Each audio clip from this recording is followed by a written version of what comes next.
Couldn't wait to get in. Mike, we recording? We're zooming this as well, Coach Kelly. Okay. All right, folks, thank you for being here. This is the first of two press conferences we'll have today. Open up the floor right now for Coach Chip Kelly. Andy Anders, 11 Warriors.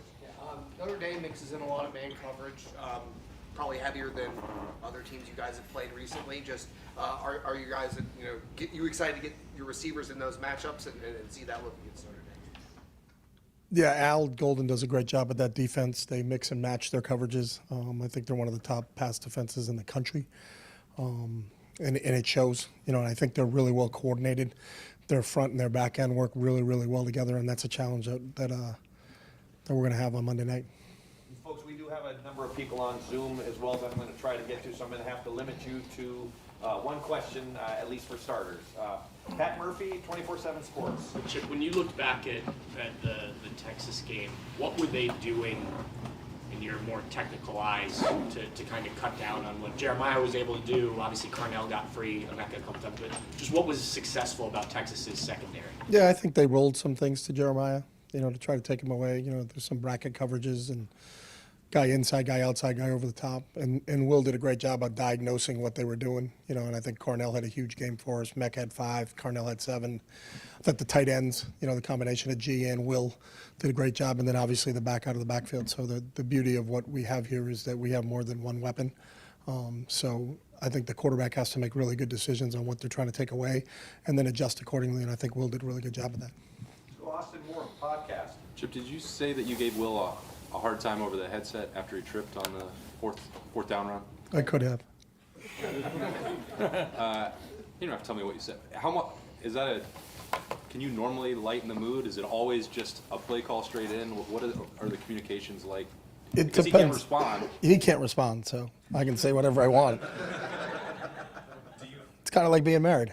It's reversed. That's not my experience, yeah. Reversed. So Do you take that opportunity much to maybe ever lighten the mood, or? it all depends on the situation. I can't really pinpoint one thing or another. It was just, that was a huge play for us. It was 4th and 2. We had to convert, keep the drive alive. I talked to him, but it wasn't the next play. It was, in between series, we had an opportunity to chat about that. So, because we still had to go down and score. So, Thanks. Rob Aller, Columbus Dispatch. Yeah, hold on. I got to finish texting his wife. What he just said there. Big picture. Are you happy for what's happened to Ryan Day after what he's gone through? You guys are friends. You guys are close. Just can you speak to? I know coaches sign up for the deal. yeah. But you got to be really happy for him. Yeah, I am. And I think the one thing that, knowing him for so long, I'm not surprised. I told him a long time ago he was built for this. He understands the gravity of what you have to do to be a head coach here. And I think he's handled it tremendously. He's the same person every day. I think the consistency and how he shows up here every day and what his mission is and how he drives this entire program, coaches, people in the building, players, whatever, is very, very evident. And we get a chance to play one more game, and that's what the mantra had been since the last game of the regular season. We got to keep this group together, and everything he's talked about since that day, we've done. So, we got to continue it. Do you sense a load off his shoulders? I mean, and did you see after? No. Okay. I do not sense any load off his shoulders right now. Maybe ask me that question next Tuesday, but I do not sense any load off of his shoulders right now, no. Far left, Whitney Harding, WCMH. Chip, you mentioned the tight ends. You guys have been using that 12 personnel a little bit. What do you like about that, and how important is that going to be against a very physical defense like Notre Dame has? Yeah, I think it depends on how the other team deploys when you put that in the game. So there's always a response to, we put a personnel grouping in, they have an opportunity to match that personnel, they have an opportunity to say, hey, we're going to play it in this grouping. And then do we think that matchup is favorable to us or is it favorable to them? So, I think when you look at how Notre Dame does it, they're good, and I think that would be an interesting matchup along with our 11 personnel and along with some of our other personnel groupings. And that's part of the game that goes on within a game. So, but we'll see how they decide that they're going to handle it. And then if it's how we thought it was going to be, then maybe we'll continue that. But if it may not be what we thought it was going to be, and then we say, all right, then that's not probably a personnel grouping we're going to use today. Stephen Means, Cleveland.com. You guys have been rotating Luke, Austin, and Tegra at those guard spots for the first 2 games. I think Luke played every snap at left guard. Just seeing him in extended snaps, how do you think he graded out? I think Luke did a really nice job. I think part of the rotation part was Austin was banged up a little bit. So, how much could we get from him? And he's a warrior and gave us everything he had. So those decisions on the reps of what we're going to do with those guys will be based upon, where's our health when we get to next Sunday and Monday when we start to talk about depth. But I thought Luke, with extended playing snaps, did a really, really nice job. Dom Taveri, WBNS. Coach, they pride themselves on defense, ranked second in the country behind Ohio State. Just how big of a challenge is it? And when you have a defense, you can be in a game, can't you? Yeah, obviously. And I think both teams have proven that, and that's why we're here. But they do an outstanding job, and they've got some real veteran leaders. Cross and Kaiser, I think, have been there. This is year 6 for both those guys. Watson, the secondary, has been around for a long time. So they've got depth, up front, second level, and third level. They're really smart. You can watch their communication that goes on during the play, and you can see how in tune they are to what the coaching staff is asking them to do. So that's a huge challenge for us on Monday, going up against a really, really well-coached defense that has some really, really good players that have played a lot of football. I think both teams have guys that have played a lot of football, and that experience has shown through the playoffs. Spencer Holbrook, Letterman Row. When you see Will make the mistake they made on the first drive of the second half, trying to get the ball to Jeremiah, is that like an aggressive mistake for Will? And when you're trying to get the ball to Jeremiah and trying to involve your best player, like you're not excusing something like that, but is there almost like, okay, like we were trying to get the ball there, like we kind of understand why he did what he did? Yeah, he just didn't see the linebacker underneath in the coverage. He read the top of the coverage really well. He didn't see the underneath part of the coverage. So we discuss it just like we normally do between each series about what just transpired and then what are we going to do next. And, the one thing about Will is he owns everything he does. Because if you don't own it, then you're going to make the same mistake again because you don't realize how you did it. And he knew right away. He just didn't see the linebacker. He felt like the top of the coverage was deep enough, and Jeremiah had pushed them off where he could throw that ball into him, but he didn't spot the underneath coverage. So, it's something he'll learn from, and hopefully the one thing I love about Will is usually doesn't make the same mistake twice. So, let's hope he has that out of his system. Cameron T. Robinson, The Athletic. So they obviously came into the season probably one of the best corners in the country, Ben Morrison, and he's been out all year. But Leonard Moore stepped up pretty well against Penn State. So I'm just curious your thoughts on him and what that whole secondary does. Yeah, I think the whole secondary, you look at how much man they play, and the reason they do it is because they can, and no one's really exploited that with them. So I think they all can cover. So it's not like, well, just stay away from him and throw against this guy. I think all of them are really, really skilled.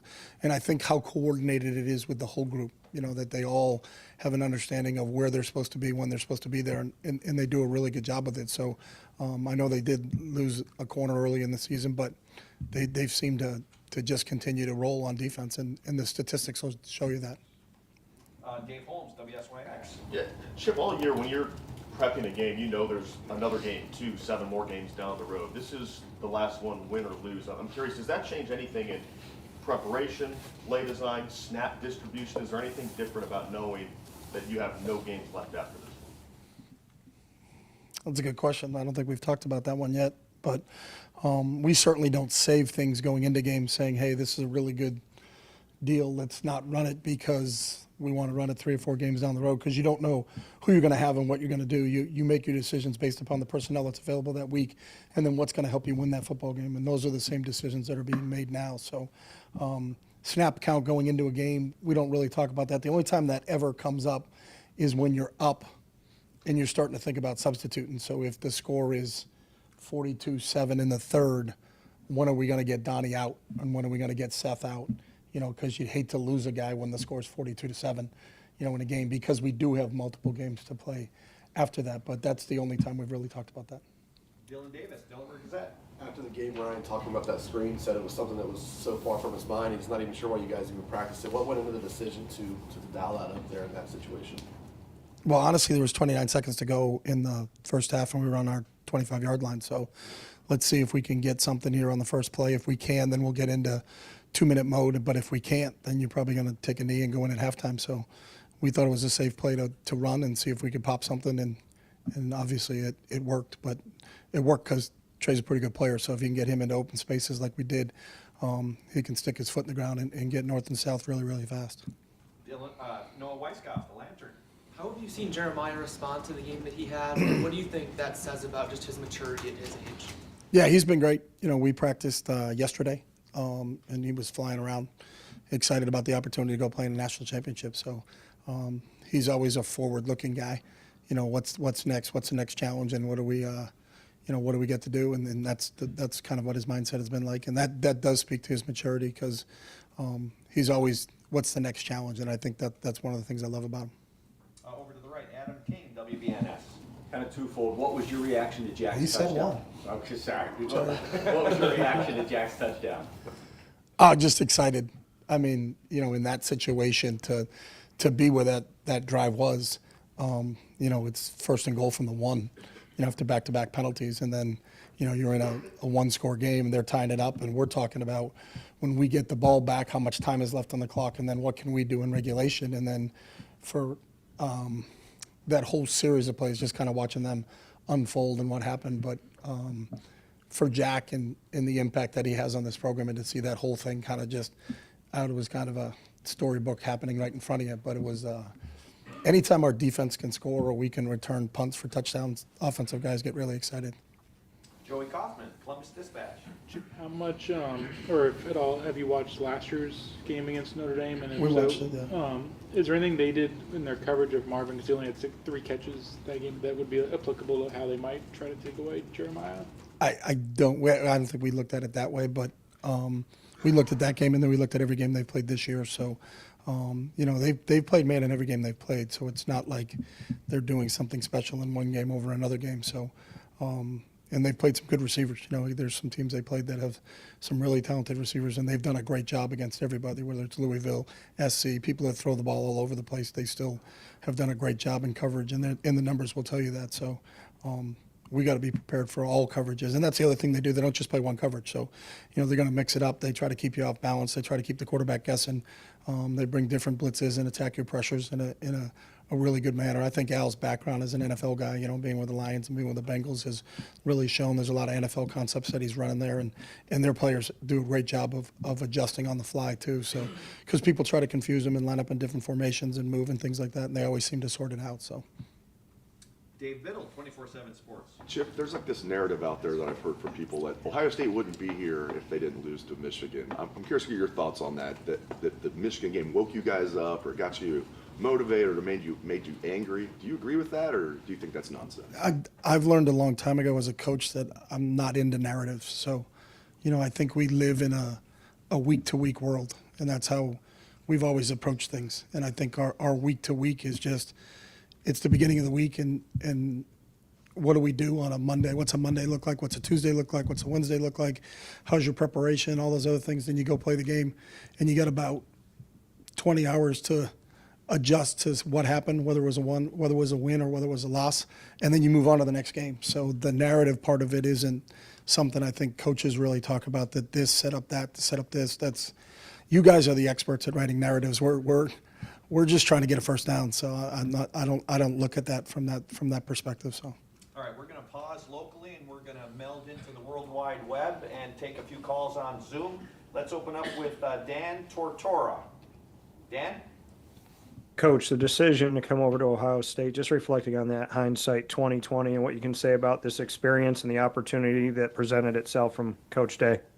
Yeah, it's been awesome. And I think just really you think about as a coach the day-to-day, so your ability to what it's like every day you're in the Woody and to be with this staff and everybody that's in this building, and then to be around these players on a daily basis is it's what's made this thing really, really special. So excited that we get an opportunity to be together for one more week, because this is an extremely close-knit group. I think the connection from the players to the coaches and players to players, coaches to coaches is really kind of special, and one of the reasons that we've had the success that we've had. So we're going to enjoy these last couple of days here in the Woody and then get on a plane and go to Atlanta and play a game on Monday night. We'll go to Kirk Bowles. Kirk? Yeah, Chip, on the Jeremiah Smith thing, I don't know if your game plan called for him to be a All-American decoy, or did Texas just do anything special to take him out of your offense? Yeah, Pete and his staff did a really good job on the defensive side of some bracket coverages on Jeremiah, and I think Will really recognized it. That's why Carnell had a bigger game. Our tight ends were really involved. Emeka was really involved. The running back was involved. So, that's the one thing about here is we have more than one weapon at our skill positions. So, quarterback's got to figure out what they're doing and then take advantage of it. I thought Will did a really good job with that. Lane Higgins from the Wall Street Journal. Lane? Hey there, Coach. One of the things I wanted to know is about Coach Brian Hartline, and obviously it's clear that he has been an exceedingly good position coach and asset to the offense, but one of the things that he has done really well is just develop these guys, regardless of whether they're coming in as a 4 or 5 star recruit, he's sort of able to pull more out of them. So, given that you've been around many different types of position coaches in your time, what does Coach Hartline do that's different or that makes him so good at that specific aspect of his job? Yeah, I think whatever the word is that's better than really, really good is what Brian is. So he's as good a coach as I've been around in all aspects. He can do it all. He can recruit. He can develop players. He can put together a game plan. His knowledge in the passing game is outstanding, and we really lean on him a lot in terms of what we're doing from a pass standpoint. But his ability to develop players, what he demands from them in individual drills, how he can explain to our players how you can apply what you're doing in individual drills to the game itself, and then watch that manifest itself is really special. But I think Brian is an outstanding football coach, and really fortunate that I got a chance to work with him this year. And our final Zoom call question, Tony Erdman, Buckeye Huddle. Yep, with regards to, you guys have been planning for 16 or 17 games since even before you arrived. When you did arrive, how quickly was that made to your attention in terms of like the running game, and how do you think Trey and Quinchon have operated in this this split system, because they both look as fresh as they did against Akron? Yeah, I mean, we talked about it from the beginning, what our long-term plan was because of how long the season was going to be, and really didn't have any evidence at the college level because at the FBS level, you never played this many games because there was never a 4-game playoff for you to get to the championship game. So, we talked about this being a long season and how do we do that. That was the reason they went out and recruited Q, and he got here before I got here. But how do you distribute the carries between those guys? And they're eerily close in yardage right now. I don't know the exact difference between the two of them, but it's pretty close. I know it was 1 yard going into the Texas game. So, but both those guys are fresh. You're going to need all weapons. You're going to need all hands on deck. We knew this was going to be a battle of attrition, these 16, playing a 16-game schedule. Obviously, we've lost a few guys in Seth and Jimmy, and just like everybody else. But the core of our guys are still here, and they're going to be fresh when we play on Monday. All right, back to Columbus. Joe Nugent, WCMH. On Donnie, he did not allow any pressures against Texas. How much progress has he made since early November to now at left tackle? Yeah, Donnie's done I think really been an unsung hero there in terms of what he's done, because switching from guard to tackle is not as easy as I think maybe some people think it is. It's a totally different game. A lot of times you're out there on an island by yourself.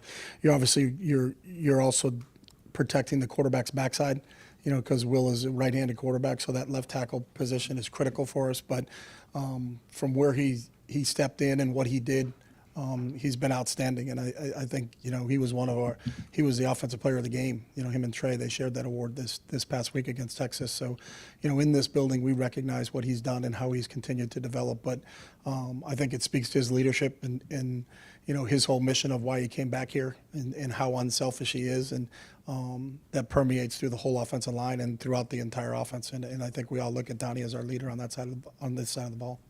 Stefan Kreisny, Cleveland.com. You're talking about the 4th and 2 run earlier. How big was that play right before with G to gain a couple extra yards? How much did that affect the way you could call that next play? Yeah, it puts it in a whole different perspective. So, are you punting?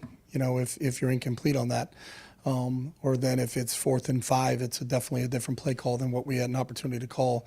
So when you get into 4th and 2, you have the ability to run it or throw it to potentially pick up the first down. So that was big. And I think sometimes you look at games and look at plays that are, sometimes they go unnoticed. But his effort because he got hit and the yards he made after contact to put it into 4th and 2 was huge. But that's G, and he's done everything since I've been here to just whatever it takes for us to win a game, and whatever role you want me to play, I'll play it. And again, one of those senior leaders that has really stepped up in a critical situation. Bill Landis, Kings of the North. Chip, the last couple of games, there's been a little uptick for Quinshon in yards after contact. Hit that nice block on the ball you got to Travion. He was kind of ping-ponging off people on those touchdowns he scored. What does his physicality bring to your offense? And I guess what's it say about him that he's bringing that mentality even though he's not getting the ball 25 times a game? Yeah, and I think he's brought it all year long like that. You look at the run he had in the Marshall game, with the unblocked linebacker, comes to mind right away, and a couple of the other physical runs that, where he set the tone, and I think our players kind of expect that from him, whether he's blocking or whether he's carrying the football.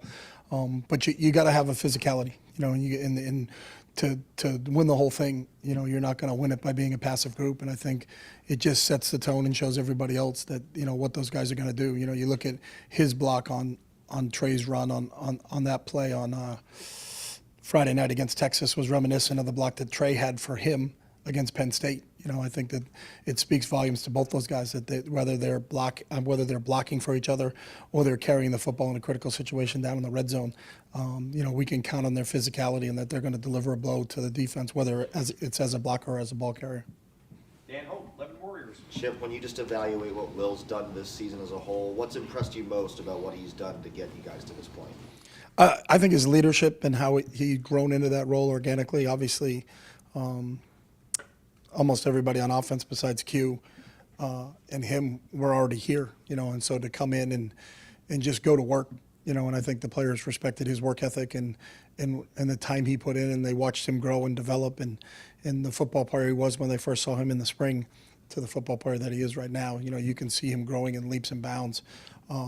He fit in great with all of his teammates, but they noticed the things behind closed doors, how hard he works at the game, how much he studies football, how he puts ourselves and gives us an opportunity, because he handles a lot of checks for us, and we do a lot of things at the line of scrimmage because he can have that on his plate and he can handle it. And I think his decision-making has really allowed us to do a lot of different things, both run and pass-wise in games. So watching him continue each week we can put more on his plate. And so we're never going to be a play behind because he can put us in the right situation.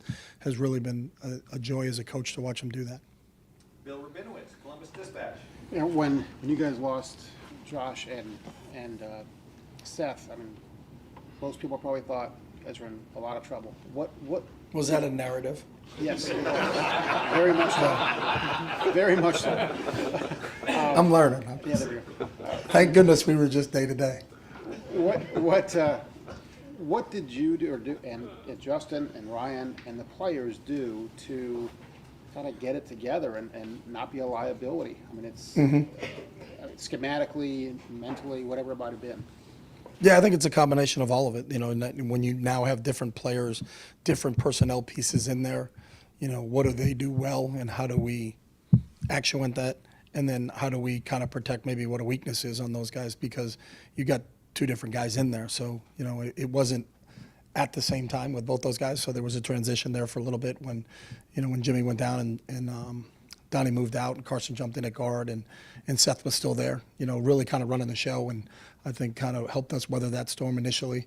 And then when we lost Seth, bumping Carson in, and then starting to rotate the guards, it was a whole nother thing. So, kind of two separate things, but I think Justin deserves a ton of credit for what he did and how he worked with all those guys, and I think they got a really good understanding of what we're trying to get accomplished, and I think our job is, to try to put them in position to make plays and then let them go play, and I think they've done a really good job with that. So, that speaks to the depth of this team. We knew it was going to be tested when you play this many games, but the fact that we could weather that speaks to really how that whole old line and the cohesiveness of the entire group. So. And finally, Tim May, Letterman Row. Hey, can I ask just two fast Number one, following up on that, Justin Fry told me that one of the things that stood out to him was the way Will stepped up in a leadership way with the offensive line when Seth went down. Mm-hmm. You were out there on the practice field or wherever it happened and stuff, but what did you notice from that dynamic also, a quarterback literally taking ownership of a situation there and instead of hanging heads, Mhm. going the opposite direction. No, I think it's a good point. I think one of the things Will is conscious of, what's going on. He's very aware, and so not only did we lose a great player in Seth, we lost a great leader in Seth. So, there was a little bit of a vacuum from a leadership standpoint, and so Will did a great job. And I think between Will and Donnie, those are the two real leaders, those guys up front, and bringing those other guys along with them. So that was evident to us after Seth went down. Both Will and Donnie kind of stepping up and filling that void with losing Seth, because Seth was such a great leader for that group up front. Yeah, he's a Remington Award winner too. Mhm. The other thing, like Tony Gerdeman asked you this a while ago, but I wanted to follow up on this aspect of it. What is it like as a offensive coordinator to be going into the last game of the year, and all of your weapons are available to you, it appears, and your offensive line has found itself over the last 4 games? What is that feeling like as you sit there in your office and look at your playbook, your pad, or your computer, or whatever you have your plays on, et cetera? Do you feel like the whole world's open to you? Create. I mean, what is that sense? You do, until you turn the tape on and look at their defense and say, I don't know if that play is going to work against them. I don't know if that play is going to work against them, just because of how good they are defensively. It's the one thing in our week of preparation and going into it is just, how much respect we have for Notre Dame's defense and what they can do and what they've done against everybody they've played. You watch those guys play as a fan of football, you just kind of admire how cohesive that entire group is, and then how hard that group plays. So, credit to Marcus and Al for what he's got, how those guys got those guys playing right now. But the last 2 games, y'all seem to have had an answer. I mean, if people do take this away from you, you've got that. I mean, do you feel like you've got Yeah. that going into you understand what I'm saying? I understand exactly what you're saying, but I don't know any coach that ever feels like that. I don't think there's any coach 6 days before the national championship that thinks, I got this. That's, I didn't mean that. yeah, you did. Yeah. Yeah, you did. Well, not everybody has a Jeremiah Smith, a Carnell Tate, and a Meke Egbuka, for example. I know, and we're really, really, really happy that we have them. But we also have great respect for who we're going against, and it's going to be a battle. And I think that's the great part of it. You have the 2 best teams in football playing against each other. And it wasn't voted on that these 2 teams play. It was earned by both teams. So, it's an opportunity to go against Marcus and Allen, what they're going to put out there defensively, and then those players. You watch Cross and Kaiser and Watson, the rest of that group play. As a fan, I admire how hard that group plays on defense. So, and if you're a competitor, that's what you want to play against. You really want to. Do you get an opportunity to play against the best? So we played 2 SEC teams and got an opportunity to beat them. We played the number 1 team in the country and we beat them. So now this is the next challenge, and the next challenge is an outstanding Notre Dame team, and we're excited about the opportunity to go play it. Coach, thank you very much. Thank you. Thanks, Jim. All right, folks, we'll be back momentarily with Coach Knowles then.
floor for D coordinator Jim Knowles with, over to the left, Steve Hellwagon, 24/7 Sports.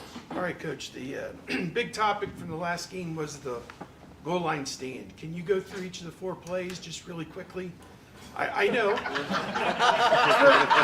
for historical sake, just one of the great stands. First play, we got into big people. Boom, stopped them. Second play, we were still in big people, and which leaves you vulnerable to some crack tosses and things. And our guys practiced it, and they read it, and Caleb Downs pulled his trigger exceptionally, and everybody rallied. Third play, we were in a red zone coverage that we haven't used before, so I think we had a good thing there. And Jack actually got pressure on that play, and we had all the routes covered. And then I decided to stay in the same call in the next play, and it worked. Back on the first play JT made, just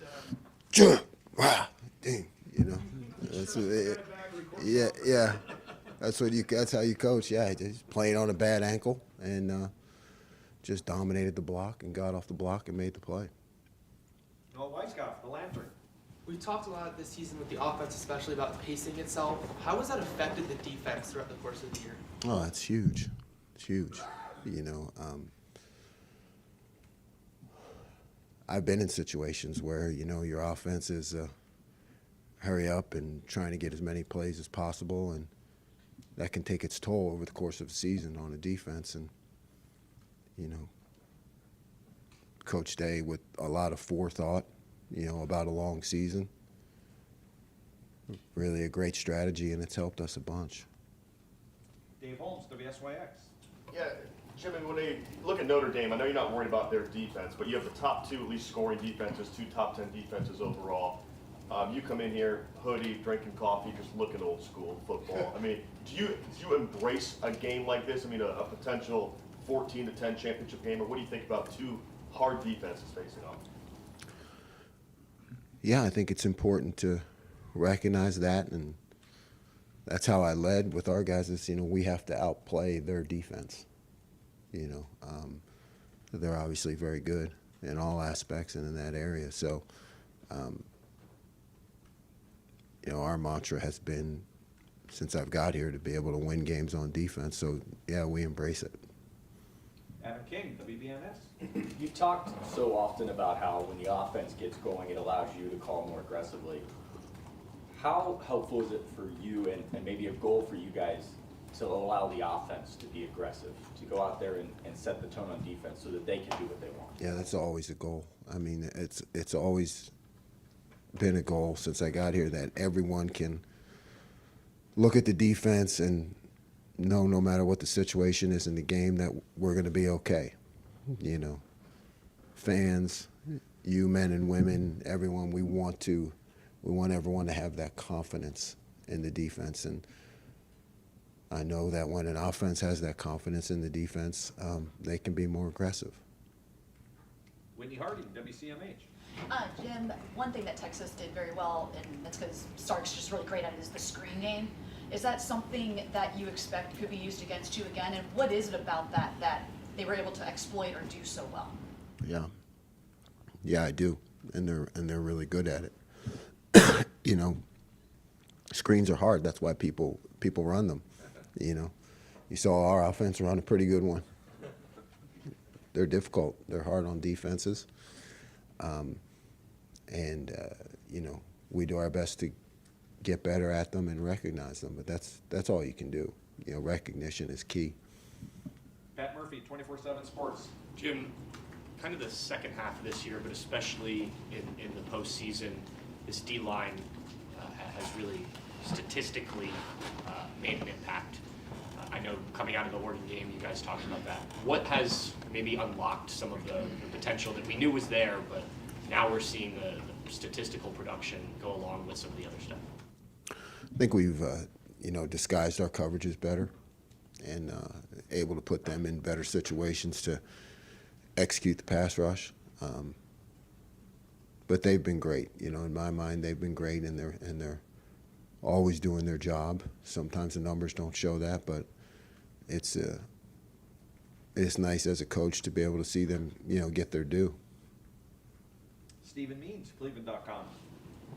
Your first play as Ohio State's defensive coordinator was sending Denzel Burke on a blitz against this very team. And it's felt like over the last 3 years, it's been you trying to find that balance ever since of when to be aggressive, when to maybe scale back. And there's been wins and losses where that's always been questioned. As you get back on this field with this team, it's kind of a full circle moment. Do you feel like you as a play caller have found that balance, but also the personnel that you're putting out there has allowed you to maybe maximize whatever you're calling on a play-by-play basis? Yeah, it's a constant. It's just constant. I don't think I ever feel good about it. That's why I keep working. I won't take any days off. You know, I mean, it's just you're always fighting for that balance. And yeah, I don't remember all the plays, but I remember that one. I mean, we hit the quarterback right in his face and then missed a tackle, right? And it went a long ways. Then we held him to a field goal. Yeah, but it's just constant work. Spencer Holbrook, Letterman Row. Jim, it looked like just watching from our view that Jordan Hancock just played really, really well. Where have you seen him take the biggest jump? And do you think that the way that you guys use Caleb has kind of allowed Jordan to unlock his level here? Yeah, I'm glad you noticed that. Jordan Hancock had a great game last game. You know, I don't know how much it shows up, but I'm glad you noticed it because he was really exceptional. And yeah, I do believe it's played more into his skills to be able to do some different things with him. You know, he's really embraced it, and you just see him getting better every week. Cameron Teague Robinson, The Athletic. Jim, you mentioned Caleb's trigger on that goal line play. I mean, here's two things. How special is that to see from Caleb? Because I don't think there's probably many safeties that can make that play with that good of a trigger. And then two, how that transitions into kind of the work he puts in before the game to know when they audible down to that, he knows his reading. Yeah, he's just that's just who he is. You're right, he is exceptional. He makes those plays all the time. You know, I mean, they show up, and it's because he's very talented, but he also studies and he recognizes the play before it happens. When you can be a player of his talent who also has the kind of work ethic that he has in preparation, you see things and you're able to react even faster. So very skilled, but also a great student of the game too. Tom Taberry, WBMS. So do you guys pay attention? I mean, you're ranked number 1, they're ranked number 2. Do you pay attention to that going in? Is it bragging rights on the line? No, not really. We just every game takes its own form and shape, you know, and the statistics, they don't get you any sacks or TFLs or anything, you know, going into the game. You got to earn it. So it's just a matter of you know, executing the game plan and finding a way to win. You know, that's a big deal. Dan Hope, Lebanon Warriors. The defensive line has had, I believe, 11 pass breakups in this CFP. How much of a point of emphasis has that been, and what do you think has allowed those guys to do so well in that specific area? Yeah, it's huge emphasis. Tips and overthrows, got to have those. You know, our guys know that. We repeat it. It's been a mantra since I've been here. And I think you're just seeing a lot of that hard work and habits of, you know, matching the hand and things that we've worked on consistently, and Coach Johnson has worked on consistently since I've been here. I just think that's paying off. It's all about your habits. Bill Landis, Kings of the North. Jim, have you adapted at all how you guys want to defend, or I guess match personnel with 12 personnel? It just seems like you're not going to that 4-3 as often when teams put a second tight end on the field. It really depends on the game plan. You know, really depends on the game plan. So it's week to week. And you mentioned before sometimes you face 12 personnel that doesn't play like 12 personnel. I feel like that might apply to some of the opponents you guys have played thus far, but maybe it doesn't apply to Notre Dame. What's the difference in the challenge there? Yeah, I mean, you know, if they're going to line up big and, you know, just try to run the ball in standard sets, you know, that's when you got to get your, you know, you got to get the nickel off the field. So, you know, it's just a matter of seeing what they do and preparation and matching that, but you also got to be able to adapt during the game too. Stefan Kreisnig, Cleveland.com. Going back to Caleb, he had another tackle in that Texas game. It seemed like he saved the touchdown. He's had a million of those this season. It feels like, what? Why is he so good at the shoestring tackles where it seems like he just clips the guy and it makes a huge play? That's a good question. You know, I don't know if I have an answer to that. You know, it's great players make great plays. You know, you just can count on him in those critical situations, and he's shown it time and time again. We'll go one more and then we'll hop back on the Zoom. Joe Nugent, WCMH. I got two quick ones, if that's all right. Is that all right? Yeah. I don't know if I have this right. I heard that you almost kind of predicted the Sawyer strip sack on the headset. Like somebody made a comment about Texas is going in here, and you're like, well, hang on a second, didn't score yet. Yeah, I can't say I predicted the strip sack, but I mean, that'd be bold.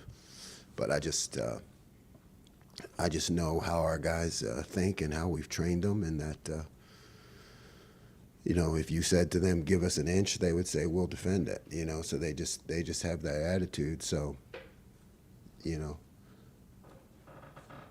I'm going to have that attitude too, you know, and believe in them. In the physical nature of Notre Dame's run game, what do you see? I see a physical nature of their run game. Back's really good, line, you know. They challenge you in a lot of different ways in the run game. All right, we'll jump on the Zoom. Kirk Bowles, Houston Chronicle. Hey, Jim. I'm curious how much your familiarity with Steve Sarkisian helped in the Cotton Bowl. And as a defensive coordinator, would you rather teams try to trick or finesse you at the goal line instead of playing smash mouth football? Well, I had only coached against Sark one time at Oklahoma State, so I had some familiarity. It helps, you know, it helps. Would I rather have them smash mouth or trick? I don't know if I have an answer. I don't know if I have an answer to that. You know, I think when you see the tricks and you recognize them, you know, you have a real good shot to be successful. When it's just smash mouth, you know, it's a fight for every inch. So to me, it's a little bit less predictable when it's just smash mouth. Dan Tortora.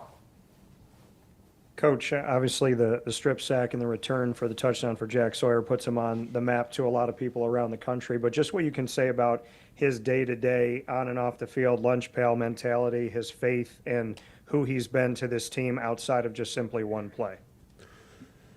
Yeah, he's done it since I've gotten here. He's just a great young man, personality, respect, work, smiles, can be tough when it's time to be tough.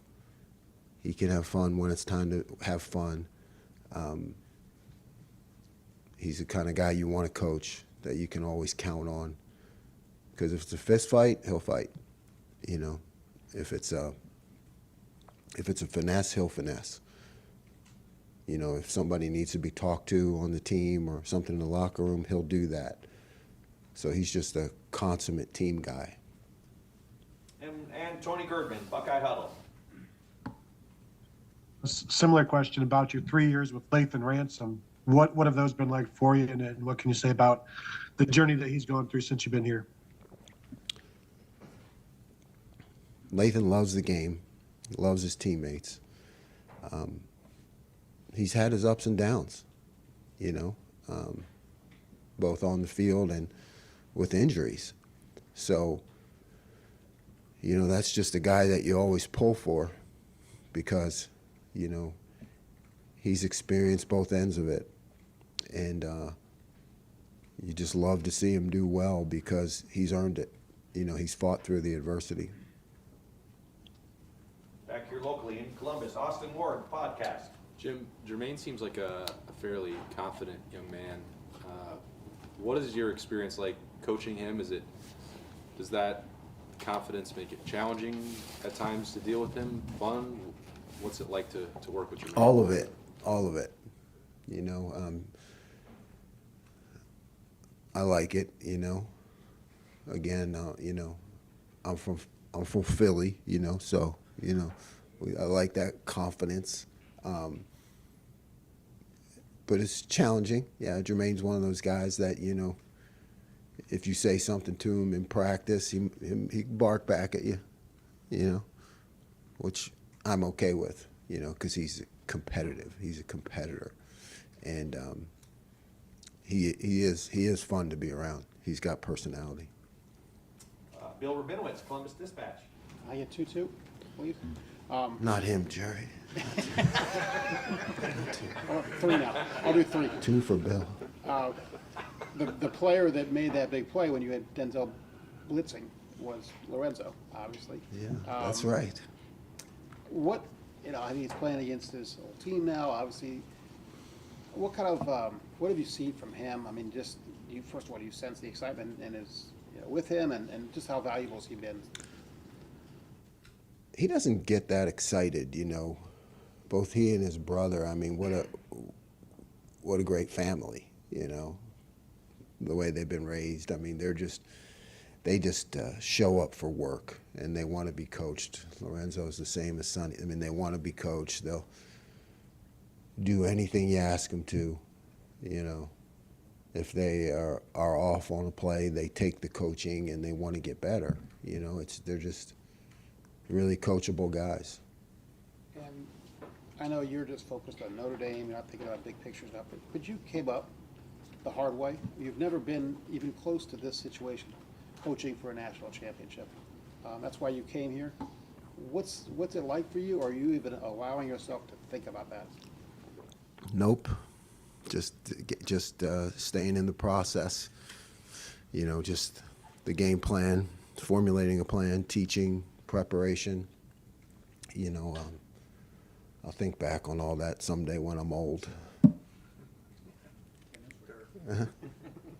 Andrew Gillis, Cleveland.com.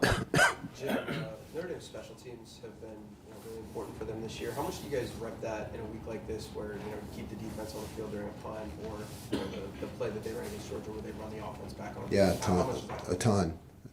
Yeah, their special teams do have a lot to them.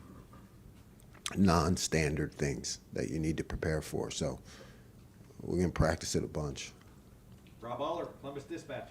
Yeah, Jim, coordinators, you, Chip, you take your share of abuse from outside these walls, but you get shielded, or compared to the head coach, it's pretty minor.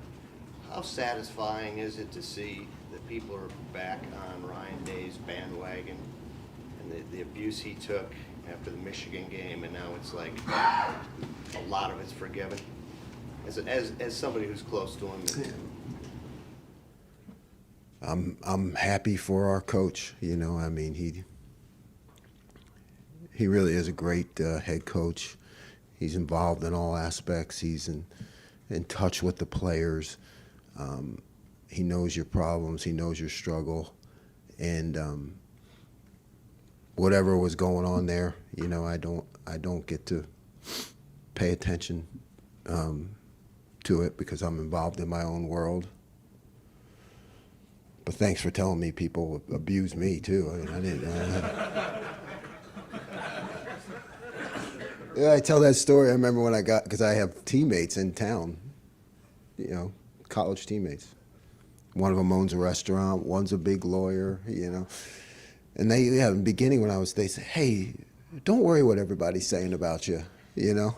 So I didn't know they were saying that about me. Thanks for telling me, though. But in terms of our head coach, I mean, there's not a person in this building, no matter what your job is, or anybody who knows him doesn't, you know, we all know that he would do anything for the team or the players, and he works extremely hard, and he doesn't let anything from the outside world affect us. You know, he's very protective of our job and the players, and making sure that you know, we have it the best that it can be. So yes, I'm very happy for him. He deserves it. He deserves all the recognition and support from anyone who's a fan of this program. If you saw inside how Coach Day works and the feeling the players have for him, and you know how consistent he is and supportive, and then look at the players. I mean, we have really good kids, you know, and there's still other young men, you know, but I mean, you know, so how the players operate in the community, and all the good things that happen and the negative things that don't happen, you know, the kind of discipline and selflessness we have in the program. That's all a function of Coach Day's effort and what he puts into it. Dave Biddle, 24/7 Sports. Jim, how would you describe how you're deploying Caleb Downs in this defense? He almost looks like a hybrid Mike at times. Like how would you describe it? I'm not going to divulge any of that information. Well, okay, one follow-up then. How's Denzel Burke doing? I know on Sunday, Coach Day said that he expects him to play. What's the latest with Denzel? Yeah, as far as I know. And again, that's above my pay grade, but I mean, as far as I know, everything is good, you know. Minor thing that he's working through. Joey Kaufman, Columbus Dispatch. Jim, how has it benefited your defense is much older this year? Everybody, with the exception of Caleb, is a junior or senior. What has been the benefit of having that much experience to get to this point? Yeah, I don't think you can really quantify it. It's amazing. It would be hard to put it into actual words, you know. Everywhere I've ever been, when you get in the system and you learn it, and you can see what's happening or before it happens, or why I'm calling things, it just pays off in dividends. So it's a veteran group I trust completely. Does it pay off, like, in terms of what sort of their recognition? Is it like week to week? Is it in game? Like, where It's do both. It's both. It's week to week. It's learning the game plan, why we're doing things. But then those they're always unscripted plays, right? That's what people need about the game. I mean, there are things you practice all week and they never happen, and then there are things that you didn't know were going to happen and they happen. So how they react to that and how they handle that is huge, and much better with a veteran group. Stevie, I know I called on you once, and you're Steve Hellwagen, 24/7 Quick Sports. follow-up. Quickie then, okay. Very quick. How much does that cost? I don't know. I haven't got it, whatever it is. The Sawyer play, the right tackle doesn't appear to even, do much to stop him. Is that a case where you guys have worn them down over a 4-quarter game, and in the battle of attrition, kind of? I mean, he just doesn't even make a play there to try and stop him. I mean, is that what you guys talk about, being a 4-quarter team? Yeah, I mean, I don't know. I don't. Yeah, I don't consider what they did. I consider Jack making a play. Never think about it from that. I don't think about it from that standpoint. But there is 4 quarters, and what Coach Mick does in the weight room, and everything that these guys prepare for. We knew that was going to be a slugfest, and we expect that this week, that it's going to come down. First 2 games we got ahead, but let me tell you something. Texas is really good. They're really good, really good. We will wrap things up with Tim May, Latimer Roy. Yeah, I don't mean to be smart aleck here, but Why are you you write- always last? He's always last. Is that it? I know, I always get here late. Did you write on the bulletin board or the chalkboard, y'all's first meeting back, wheel route? I mean, did that bother you to give Oh, up 2 wheel routes for 2 touchdowns? wheel routes, yeah. Yeah. Yeah, thanks. Because they had 2 Thanks. touchdowns, you know, Thanks. go ahead though, I mean, Yeah, no, what's the lesson learned there, I guess? Coach better. Yeah. That's the lesson learned.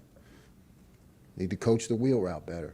It's not the kid's fault, it's my fault. Yeah, but thanks for reminding me. Yeah, but I knew it was top on your Yeah, agenda. yeah. Because, but I wanted to ask you, with Notre Dame, what do they present specifically that's a little bit different? Obviously, Riley Leonard will run or throw, and he's been effective with it everywhere he's played and this year and stuff. And then the great running back they've got and stuff. Just what just jumps out at you? Yeah, great running back, great quarterback who is an incredible competitor. Like, I know him from Duke. I mean, he came in after me, but the way everybody talked about him there, I mean, yeah, he's a guy that, you know, he'll scrape himself off the ground and keep playing. I mean, he's just going to keep coming at you. And he's tough and he's fast. So you got the running back, but then you have that whole quarterback run game, which is different, and the scramble game, where he makes a lot of plays. Thank you, man. Coach, thank you very much. Thanks, Jim. Thanks for your time. Thanks, Jim.